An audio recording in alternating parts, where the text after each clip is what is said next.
try not to bore everybody. I'm not the best public speaker. So a couple of house cleaning things. If you haven't signed in, sign in, because I think Tony's doing a door prize thing at the end here.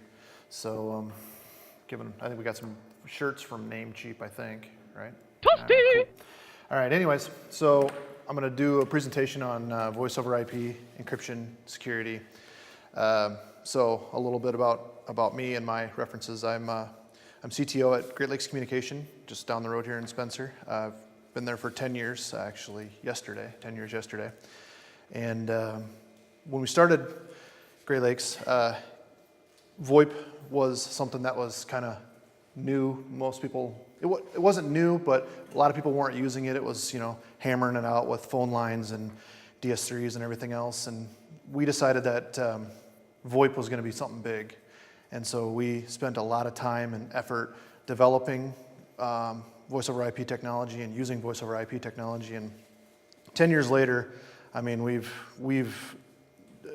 been a part of more than 100 billion voice over IP phone calls. So, I mean, VoIP's a pretty powerful thing when you think about it. For example, you can make telephone calls for the price of your internet connection around the world, and people don't have to have anything special. You can use your phone. There's plenty of apps, anything like that. You just need a service provider, or you don't need a service provider if you can talk to somebody directly. But with everything, VoIP has its issues. By default, when you set up a voice over IP phone, everything traverses the internet decrypted. There's two parts to a VoIP call. There's the metadata, which is the from number, the to number, the time of the call, the length of the call. These are the things that I guess a CDR would produce, something that tells you all about the telephone call. The other piece of a VoIP call is the actual media, talking between two people.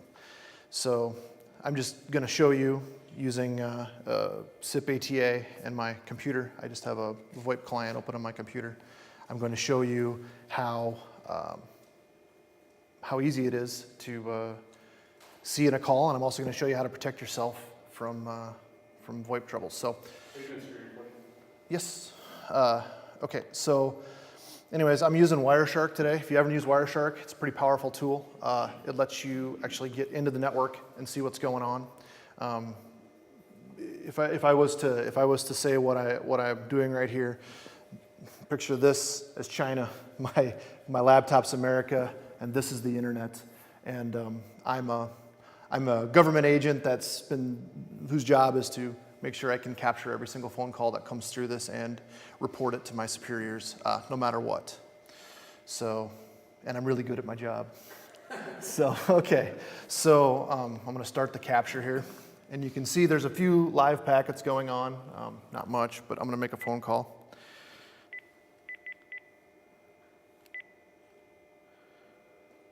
Maybe. Make sure I'm registered here. There we go. All right. So now I'm talking on the phone, everything. So I'm going to hang up. All right. So if we look, and we're just interested in the VoIP calls, and luckily Wireshark has a VoIP call detector here, and we can see this is my phone call that I made. So if we look at the flow of the call, that's interesting. But if we actually prepare the filter and apply, we can actually look at the real specifics of the call. So this is the metadata of the call. So if we look, you can see that I've placed a call. This phone is 1001. No, I'm sorry, looking at the wrong one. There we go. This phone is 1000, and I'm dialing 1001. And you can see that the time of the call. So you can see the call was about 12 seconds. That's neat. But what you can also do is you can come in here and you can show everything. And I'm sorry, I'm not going to look at that one yet. That one's for in a minute. Go back to VoIP calls. I can click this. I can go to the player and actually decode the audio streams. So I'm just a laptop on the internet. I'm plugged into a router or a switch. I've done nothing special, nothing that isn't designed, and I can literally hit this button and I can play back my phone call. All right, so now I'm talking to the phone. So it was that easy. I came in here at 4 o'clock, and at 4:30 I was mirroring everything. I was copying everything. So how can you protect yourself from something like this? So I'm using a grand stream over here. So the first thing we're concerned about is the metadata of the call. So let's do that first. So we can use TLS. If you're familiar with web surfing, most of the time when you go to like a secure website, HTTPS, they use TLS on the back end to encrypt the data between your computer and the server. TLS does have its bad points. So if I'm a government agent and I've been spying on you, I probably have access to the root already, so I can decrypt your packets without much work. However, in this instance, I've actually generated my own keys, so the government would have a harder time seeing my call as it traversed the internet because they would have to decrypt it. So I'm going to go ahead and apply this. Okay, so now I can make a call again.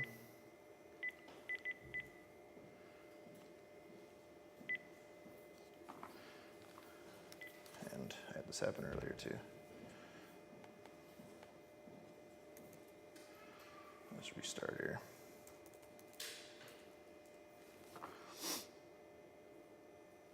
I'll already restart my capture too.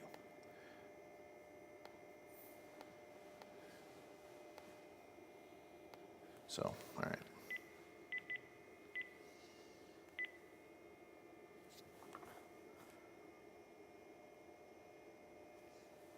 Takes just a second so the call's connecting. I'm going to answer. Hello, test, test, test. All right. So now if we do the same that we did before and we go to look up VoIP calls, you'll notice that no VoIP calls appear. So we've actually hid the metadata of this call. But we didn't hide our RTP stream, our actual media. So being the excellent government agent that I am, I can come in, but first I have to, yeah, we're good. Telephony, RTP, show all streams. So this is my stream. So if I analyze this stream and I open it in the player and decode it, you can see that even though I've encrypted the metadata of the call, the actual call is still decrypted. So how do we fix that?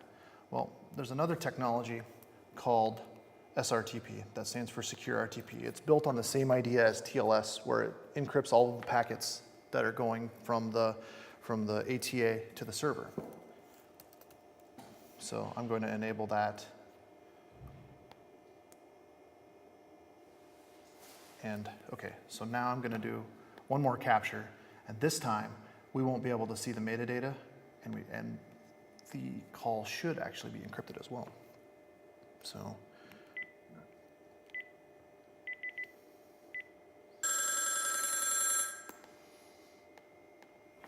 hello, hello, hello. Okay. So now if we show all streams, we still get a stream. We can still see that there was a call up, but if we analyze the call, open it in the player, decode it, I did something wrong because it didn't encrypt it. I don't know what I did wrong here. Let me try it one more time.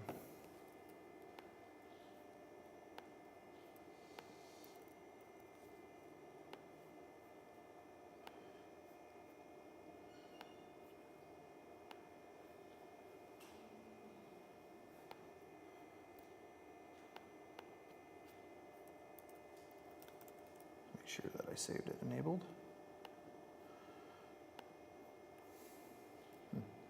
Let's try one more time and see. Otherwise, we'll pretend it worked because it did. Oh, the call was still up. I think that might have been the problem.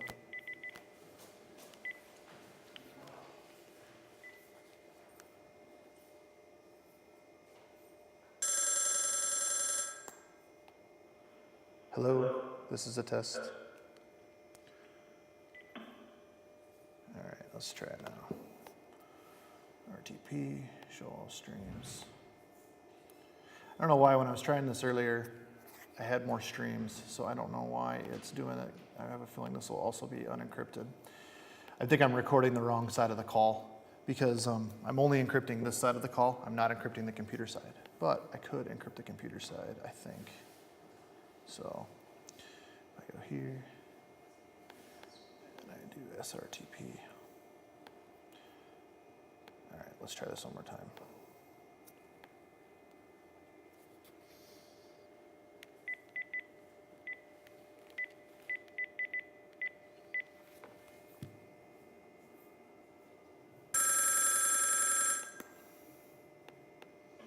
Hello, test. All right, hopefully this will work. Telephony, RTP, show all streams. Yeah, it's still only showing me the one way. It's just.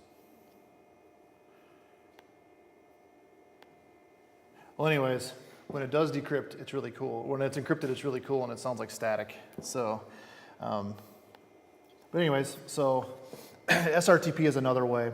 But as you've seen here, even though I've enabled SRTP in both both devices, the call was encrypted between the device and the PBX. However, SRTP has a big flaw. And the flaw in SRTP is you can be trusted anywhere in the chain. So what that means is somewhere in the chain you can actually decrypt the call, and then they can re-encrypt it to the other side. So you could potentially still have an eavesdropper on this machine. For example, every call that I've actually done here today, I've done a live recording of it as well.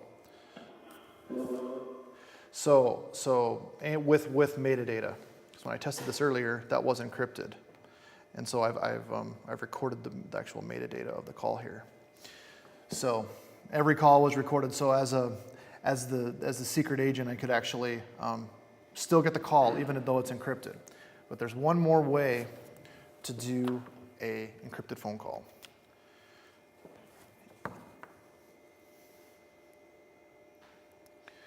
So actually, I'll show you the other way. I'll show you first. Yeah, I'll do it this way first. Sorry. All right. So what we've got here is a program called LinPhone. It's a VoIP phone for the iPhone. It's also for Android, and there's one for Windows Phone as well. I don't know if there's a LinPhone for Windows Phone, but there is a one for LinPhone. So I'm going to call my friend. So now I'm connected to my friend, and if I click the box up here, which isn't working now, I'll call my friend again.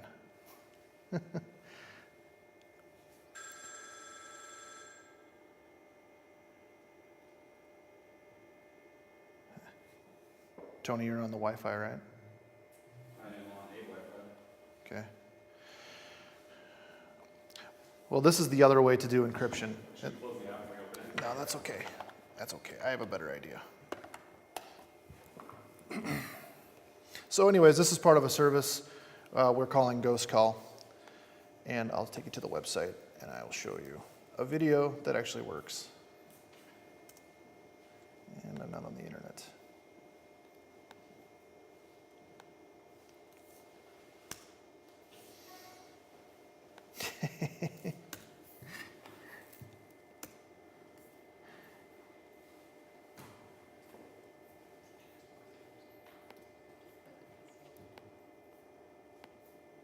I swear I tested this earlier and it worked just fine.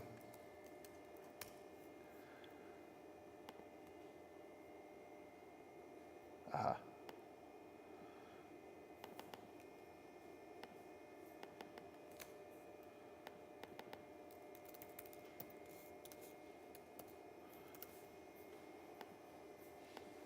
All right. So, Ghost Call, secure anonymous calling. Anyways, I'll show you the video quick of it actually working.